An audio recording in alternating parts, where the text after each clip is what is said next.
Yeah, man. Now, all right, now, so we gonna shift gears a little bit, sticking with Stephen A. Smith. Let's get right to it. Stephen A. Smith is in the hot seat a little bit too. Before, let's go right now. We already know the trouble that Stephen A. Smith has been having with, and I ain't gonna say trouble, but the disagreement and the feud that he's been having with T.O. Well, it's getting a little thicker and getting a little hot recently. They're rekindling that flame of fiery back and forth and fiery disputes. Because they are not seeing eye to eye, and it's coming back into the forefront of the media again. And so shout out to T.O. Those of you that are unfamiliar with T.O., legendary Hall of Fame caliber wide receiver in the NFL. And I don't really watch the NFL, but this is not, doesn't have anything to do with the NFL, but it has everything to do with men and how we handle confronting one another. Doing it amicably. You know what I'm saying? We're doing it in a well fashion, but this is getting a little dirty and a little nasty. But to get right to it, man. So the reason why it has come back into the forefront is because let's start somewhere else. First off, Marcellus Wiley, man, who is a former host along with Michelle Beadle and Max Kellerman, he said that he believes that Stephen A. dismissed Max because he was not white enough, and that ruffled some feathers. And it's interesting, but I kind of tend to agree. So let's just hear him out. Let's just hear him out, man. Talk to him, Marcellus. Let me take you through it. Stephen A's first take, the show wanted Max to speak for white America. Especially when you lose Skip Bayless, you get Max. Now, it's not just Max speak for white America, but that would allow Stephen A, brother, get to speak for black America. Right. So that's what he's basically getting at, man. So he's saying that not that Max was supposed to only speak on the behalf of white America and be that, blue collar, what they feel like they want to hear, the masses want to hear. It would allow Stephen A. Smith to also exercise his, I'm talking about black pride and stuff like that, speak for the streets, for the urban sector, but he bit off a little more than he could chew and anticipate, because Max Kellerman is not a Skip Bayless. He's a very intelligent, educated dude, and he knows his stuff. And maybe I'm a little bit biased, but I tend to agree with Marcellus Wiley on this, because the notion of what he's saying is that, Max Kellerman wasn't tone deaf to things like social injustices, especially with the Colin Kaepernick situation, stuff like that with the NFL. He wasn't tone deaf or oblivious to the struggles of not being white in America, or not being male in America, you know what I'm saying? So, or in the world rather. And so he's very in tune with those things, and he's a very smart dude. Like I said, I'm a little biased because I'm a huge boxing enthusiast, as those of y'all would know. And so I've always been hip to Max, and I love Max, man. Max Kellerman be, he's a cool brother, man. I rock with Max, and I do agree with Marcellus Wiley's verdict that Stephen A. Smith, is known that Stephen A. Smith kind of ousted Max Kellerman from First Take like they were before, and stuff got a little awkward between them because it just wasn't a natural debate. I think Stephen A. Smith was looking for a more confrontational, not physically, of course, but verbally confrontational, more debate and disagreements. But Max Kellerman is pretty much, socially aware. He's a progressive thinking dude. He's a smart dude. And I don't know if you remember, like, things, speaking of injustices, if you remember, let's just roll the tape on this one as well. You remember back in the day, man, T.O. said something very, very questionable. I'm in the streets. Max almost seems blacker than you, Stephen A. What? with what he's coming, with his commentary. With all due respect, my brother. I'm just saying, dog. Wait a minute. Wait to finish.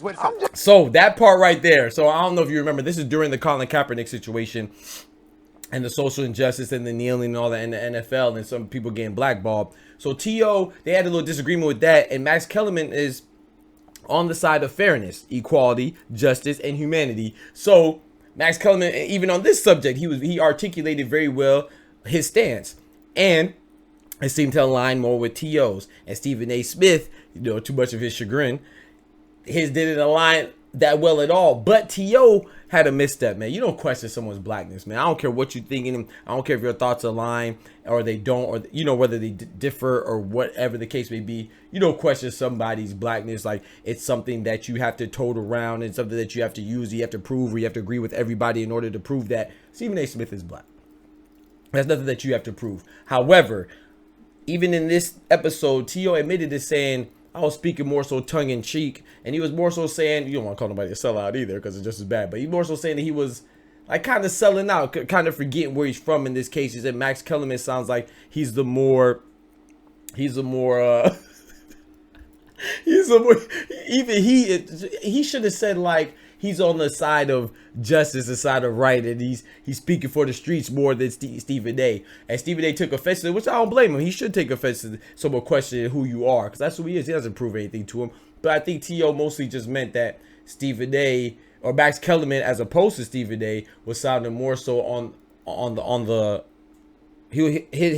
way his thoughts of expressing himself, the way he was understanding it, was that he was more on the side of right and on the side of, you know, social justice and freedom of speech and being able to speak for yourself and hold people accountable who are doing other people wrong and give Colin Kaepernick another chance. So when it comes to the light of that, man, Stephen A. Smith and T.O.'s rift has begun there. It started there and it's still going now. Apparently, you know, T.O. even has a lawsuit.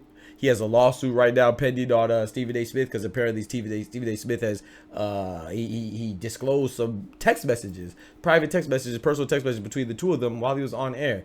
That's not right, man. I ain't gotta say that, man. It's something like if I have a conversation with me, you have a conversation, and I go repeat it to somebody else. That's gossip, man. Like, what are we doing? Like, you know better than that. So while T.O. did have a misstep, I do think that Stephen A. First of all, Stephen A. Smith ain't gonna forget that, and I'm not necessarily saying that you should forgive that or forget that, but I do think it's a little bad blood from there, and it's going to stem over to other things. But Stephen A. Smith releasing that information live and personal communication between the two, that was very wrong. That's just messing up the bro code, and that's what Terrell Owens was talking about, man. That's really the man law, but you know that's even more of a bro code, bro. You snitching, bro. You dry snitching, bro. Like you can't do that with you. What you doing, man? What you doing, man? So you got it. So I guess T.O. even had he has a lawsuit pending that he claims on all the smoke. You know, all the smoke with Steven Jackson and Matt Barnes. That it wasn't even his idea to have the lawsuit. So now Stephen A. Smith try to paint T.O. as being desperate and broke and all this other stuff. You go check that out, man. He explains himself. T.O. I kind of lean towards the side of T.O. right now because I think Stephen A. Smith does a little questionable stuff. And to be fair, I'm not trying to pile on Stephen A. Smith or the black dude. You know what I'm saying? I rock with Stephen A. Smith. He's funny. But, you know, he tries to toe the line with being in the streets, if you will, you know, and being buddy and friends with these athletes and being the source and being cool with them. But then at the same time, at the drop of a hat, he's dogging them online. And granted, that's his job. You know, that's his job. You got to understand that. But at the same time, too, when you're cultivating these relationships, then some responsibility comes with that. As like, dang, that's my partner. I wouldn't think he'll dog me like this on national television. So I can understand both. You definitely don't release or disclose any personal text we have between us, man. We supposed to be partners, man. Like you violating right now, bro. You might get your ass slapped up. You see what I'm talking about? You don't do that shit. But so I'm with T.O. on that. But T.O. was wrong, and I understand why Stephen A. Smith was offended, because you don't want to say someone's not black enough, especially you definitely don't want to say a white dude is more black than, you know what I'm saying, than the other dude. So I could feel what he said, but I do think T.O. just kind of misspoke or said it too lightheartedly. But you don't say that. However, I remember this issue, and I think Max Kellerman was right, and T.O. was right. So in this instance, you know, Max Kellerman seemed like he was more ethnically aware of the situation than Stephen A. Smith was. And it seemed like he was more aware and on the side of justice than Stephen A. Smith was, who was more on the side of the corporate and protecting the flag, if you will. You know what I'm saying? So let me know what y'all think. But also, too, I want to also add to this, man. You know, I've been on First Take, me and my partner, Dr. TC, you know, and we were on First Take. And, you know, this was a while ago now. This was in Vegas. And I'm going to just set up the scene for you. So if those of you who haven't been on First Take or, you know, or something like that, in this scene, you know, the audience usually sits behind the host, right? And so in this particular scene, they had the stage elevated and they had me and my partners lower down. So our eye level is like, let's say Stephen A. Smith's shoe level, exactly where it's at. And so I remember my partner, he said, and he could attest to this too. He said, man, we look around his socks. He has some fresh socks. This is back in the, early 2000s, maybe 2010s, maybe. And that's when the sock game was popping. You was looking fresh. You had your socks matching your hat or whatever it is. And my boy was like, man, those some fly socks, man. Those some dope socks, Stephen A. And Stephen A. Smith, he looked and didn't even blink or bat an eye. He said, man, I usually don't take compliments on my attire from males. And I looked, and my homeboy looked at me. He just said, you got it, man. But he ain't even crack a smile, nothing. It's like, bro, he just said your socks are dope, bro.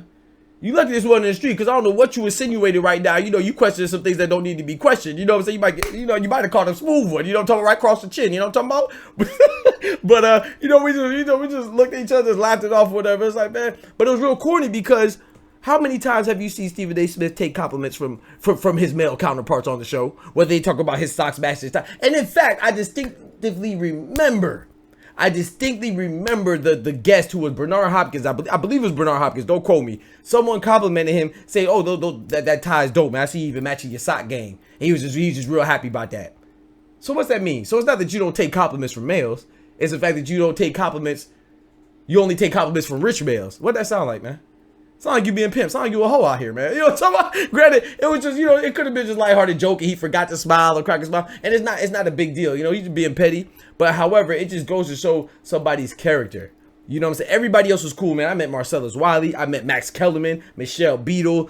We met, what's her name? Carrie Champion. She was the host at the time. We met Mike Tyson, Jamie Foxx. Everybody was cool. But I just remember that one thing about Stephen A. Smith. I thought it was very it was just very corny. So I think he tries to, so I'm sharing that experience to let you know that, like, he might be a little shaky, you know what I'm saying? Like, he might be cool with T.O. on one hand, like, say they exchange a text message, but then you go release that information to the press. It's like, he tries to muddle the line of being friends and being in the pocket of these athletes and these stars and stuff like that. But then in the media, he might go and say something that might rub you the wrong way. Like, even with T.O. now, if you remember how hard he was going on Kwame Brown. Of course, now this is your job. Kwame Brown, excuse me, for lack of a better term, he was a bust. First round pick, didn't do well. He is a bust. But to go so hard on him, that's why Kwame Brown's at your neck right now, because every second that you could, he felt like you was attacking him. Now, I don't know what y'all relationship was before that. Maybe it was non-existent. Maybe it was. Maybe you were friends with some of his teammates. Maybe you weren't. But like some of these athletes and stuff, he speaks highly of them. And it says about, oh yeah, we rock together, we do this, we do that. But then on the cameras on, he might straight like diss him a little bit. So I can understand why T.O. will feel some type of way. This is a very sticky situation. Like I said, I rock with Stephen A. Smith, and I thought that was a joke, but it just reminded me of that personal experience I had with him. And I was like, man, that was kind of corny. So I can understand how somebody like T.O. or like Kwame Brown or could feel like he's a little disingenuous at best. And you don't want to be considered or looked upon as inauthentic or disingenuous. I feel like he be showing shades of that sometimes. So yeah, y'all let me know what y'all think about it, man. Do y'all think T.O. has a point? Does Stephen A. Smith have a point himself? Like maybe T.O.'s just thirsty and he's desperate, looking for money, because that's how he's painting the picture. And T.O. says not like that. Of course he doesn't have as much money as he did before, and he had some issues with his money management and people taking advantage of him. But to paint the picture like somebody's broke because they're filing a lawsuit, hey, don't do nothing wrong, man. Lawsuits are filed all the time. It don't mean that he's desperate. Especially to his account, someone brought it to him because you violated his rights and his privacy because you disclosed his text. So, like I said, it's a little deeper than that. But however, I do agree with what Marcellus Wiley said, that I think the issue with Max Kellerman and Stephen A. Smith was that Max Kellerman didn't represent white-collared America. He was looking more so for, I think of course, with Skip being gone, he wanted a white replacement because that feeds into the racial dynamic that America has, and it also feeds into a better argument and debate setting, which obviously is what Stephen A. Smith is very fond of. But Max Kellerman's not the right dude. Max Kellerman used to rap.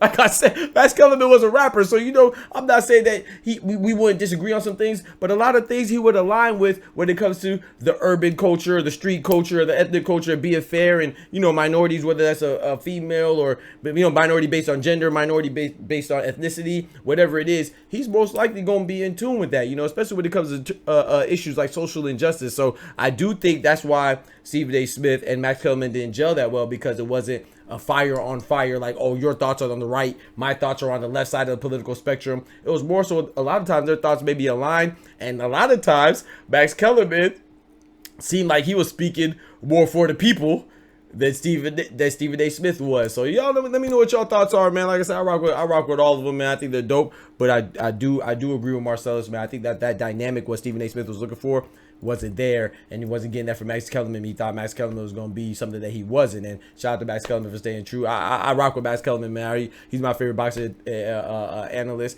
I liked him on First Take. I liked him and Stephen A. Smith, what they had, and I think it was over-exaggerated that it how poorly it was working out. I thought it was working well, but I'm not looking at the ratings, and they are. So y'all let me know in the comments what y'all think, man. Marcellus Wiley said he knows both, so I'm gonna take his word for it, man. Y'all let me know. We out. God bless. Peace. Go check out the YouTube. Consider being a YouTube member, because I'm going to be dropping the full episode, but it's only going to be accessible to YouTube members and those that are on the Patreon. So you can check in the video in the description of the video. You know what I'm saying? And yeah, man, think about subscribing, help your boy out, man. Show your boy some love. You appreciate the episodes and stuff like that. Also hit us up on the email engineearstothestreetz@gmail.com with all your comments, and we'll definitely address those in the next episode. I'll be happy to, man. All your critiques, things that you agree with, things that you disagree with. Yeah. So from the hood to college, both worlds they had to meet. 6 degrees between us, so cold we're about to freeze, but we're Florida boys, hot takes, we bring the heat. We're moving the culture, the engineers to the streets.